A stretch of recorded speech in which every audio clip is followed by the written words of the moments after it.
ભ્રષ્ટાચારમાં ગળાડૂબ એવી ભાજપ સરકારના પાપે ગુજરાતની જનતા પારાવાર મુશ્કેલીનો સામનો કર્યો. ગુજરાતની અંદર લાંબા સમયથી જનતા લૂંટાઈ રહી છે. સામાન્ય કામ માટે સેવા સદનોના નામ હોય પણ અહીંયા મેવા સદન જ હોય. અધિકારીઓ કોઈ સાંભળે નહીં. જનતાનું તો સાંભળતા નથી. વિપક્ષની વાતને કાને મોદવી એવી સરકારની સૂચના હોઈ શકે પણ એમના જ પક્ષના 30 વર્ષથી ચૂંટાયેલી ભાજપા સરકારની પ્રચંડ બહુમતી વચ્ચે એમના 5મા ધારાસભ્યો એમ કે મારું નથી કોઈ જગ્યાએ સાંભળવામાં આવતું, અમે જનતાના કામ લઈ જઈને કોઈ સાંભળતું કરતા નથી. તો આ સરકાર ચાલે જ કઈ રીતે? એનો મતલબ આ ધારાસભ્યો અગાઉ પણ કહી ચૂક્યા છે. ત્યારે પણ સરકારે કંઈ ગોઠવણ કરી લીધી એમની સાથે બંધબાણ.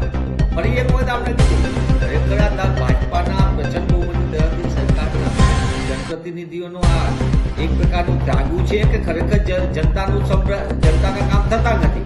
અને અમે વારંવાર કહી છીએ ગુજરાતની ભાજપ સરકારના ભ્રષ્ટ નીતિ રીતિના કારણે ગુજરાતનું સમગ્ર તંત્ર પોલિસી પેરાલિસિસમાં ધકેલાય. અરાજકતા અને અવ્યવસ્થા વચ્ચે ગુજરાતની જનતા પારાવાર મુશ્કેલ છે. એક પણ એવો વિભાગ નથી કે જ્યાં પ્રજાની સાચા કામ માટે એમને કોઈ ઓળખાણ લઈને ન જાય તેમનું કામ નથી.